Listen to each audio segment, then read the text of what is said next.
first memory of a qipao is probably I found one in my mother's closet. She had this red velvet qipao that was pretty different from everything else that she'd wear. The next time that I saw a qipao was in college. I took a film class, Chinese film, and there I saw probably the most famous instance of qipao in modern media. It was only after I moved back to Shanghai that I discovered the qipao again. I'd never considered it as a possible career. I fell in love not only with the idea of how a qipao looks, but how a qipao is made. Because the special thing about a qipao is that it's custom tailored. But the first thing that happens with a qipao is you start with a woman. Every qipao is a different woman.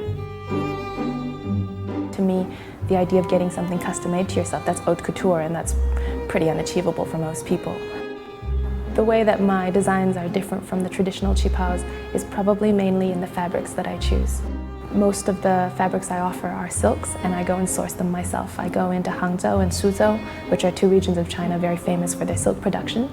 I choose fabrics that tend to be a bit more modern, softer silks, very brightly colored silks, polka dots, that kind of thing. So after you've selected your fabrics, you customize your design, everything from the sleeve, how high your collar is going to be, lining. I like to choose 2 fabrics because then you get double the pleasure.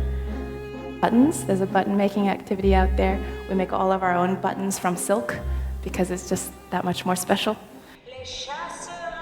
It's a different kind of feeling. It's a different dress. This is about a process in addition to a product. That's why I love the qipao, because you spend a lot of time putting thought into what you're going to get. And then so this dress has history with you.